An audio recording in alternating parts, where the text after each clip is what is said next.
Hi friends, నమస్తే. Welcome to అనోస్ కిచెన్. ఈరోజు మటన్ కీమా తయారు చేసే విధానం షేర్ చేస్తున్నాను. ఇది రోటీ, పుల్కా, చపాతీ, రైస్లోకి అన్నిట్లో కూడా బాగుంటుందండి. తప్పకుండా ఇదే విధంగా ఒకసారి ట్రై చేయండి. చాలా అంటే చాలా టేస్ట్గా ఉంటుంది. చాలా ఈజీగా, చాలా టేస్ట్గా ఉండేలాగా చూపించబోతున్నాను. వీడియోలోకి వెళ్ళే ముందు నా ఛానల్ని ఇప్పటివరకు కూడా సబ్స్క్రైబ్ చేయని వాళ్ళు సబ్స్క్రైబ్ చేసుకోండి. రండి, ఇది ఎలా తయారు చేయాలో చూసేద్దాం.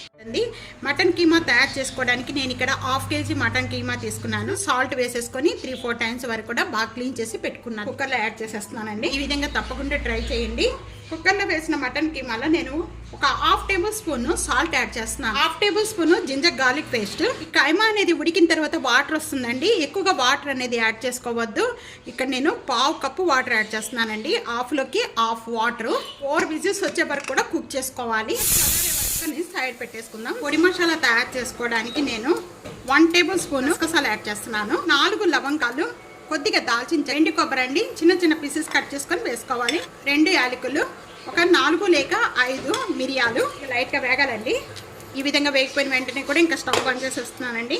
ఇది మిక్సీ జార్లో వేసేసుకొని పౌడర్గా చేసి సైడ్ పెట్టేసుకుందాం. మరొక ప్యాన్లో నేను 4 టేబుల్ స్పూన్ ఆయిల్ యాడ్ చేస్తున్నానండి. ఈ సైజు ఆనియన్స్ 4 తీసుకున్నాను. ఈ 4 ఆనియన్స్ అనేది మిక్సీ జార్లో వేసి కచ్చిపిచ్చిగా నూరుకున్నాను. అలాగే 2 పచ్చిమిర్చి అండి, చిన్న చిన్న పీసెస్ కట్ చేసి వేసేస్తున్నాను.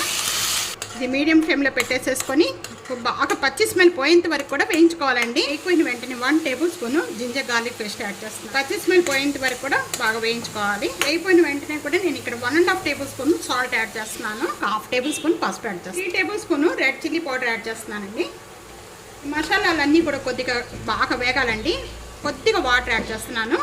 ఒక 3 టేబుల్ స్పూన్ వాటర్ యాడ్ చేస్తున్నాను. ఈ మసాలా అన్నీ బాగా కలుస్తాకి కుక్కర్లో ఉడికించిందంతా ఇలా ఉడికించుకొని తీసుకోవడం వల్ల మనకి టైం చాలా తక్కువగా పడుతుందండి. కీమా కూడా చాలా మెత్తగా చాలా బాగుంటుంది. కీమాకంతా బాగా పట్టించేసేయాలి. దాంతో పాటు ఇదంతా కూడా యాడ్ చేసేసాను. ఇక్కడ మీడియం ఫ్లేమ్లో పెట్టేసేసుకొని మూత పెట్టేసుకొని ఒక 5 మినిట్స్ వరకు కూడా గ్రేవీ అంతా కూడా బాగా చిక్కపడిపోయి ఆయిల్ సపరేట్ అయ్యేంత వరకు కూడా మగ్గించేసుకుంటాం. 3 మినిట్స్ అయిపోయాక ఇప్పుడు ఓపెన్ చేద్దాము. ఎక్స్ట్రా వాటర్ ఏమి కూడా యాడ్ చేసుకోవద్దు. ఆల్రెడీ ఇది కుక్కర్లో ఉడికిపోయింది కాబట్టి మనకి టైం ఎక్కువ పట్టదు, ఇంకా వాటర్ కూడా పట్టవండి. 3 మినిట్స్ అయిపోయిన వెంటనే కూడా ఈ మసాలా అంతా కూడా ఇప్పుడు యాడ్ చేసేస్తున్నాను. అది బాగా కలిపేసుకున్నాము. 1.5 టేబుల్ స్పూన్ ధనియా పౌడర్ యాడ్ చేస్తున్నాను.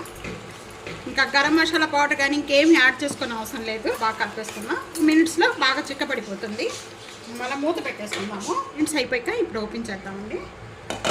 ఈ విధంగా ఉంటే చాలు. లాస్ట్న కొత్తిమీర యాడ్ చేస్తున్నాను. తప్పకుండా ఇదే విధంగా ఒకసారి ట్రై చేసి మీకు ఎలా ఉందనేది నాకు కామెంట్స్లో తెలియజేయండి. ఫ్యామిలీతో, ఫ్రెండ్స్తో వీడియోని షేర్ చేస్తూ వీడియోని లైక్ చేస్తూ ఉండండి. అనూస్ కిచెన్ సబ్స్క్రైబ్ చేయడం అస్సలు మర్చిపోవద్దు. ప్రక్కనే ఉన్న బెల్ ఐకాన్ ప్రెస్ చేయండి. Thank you for watching.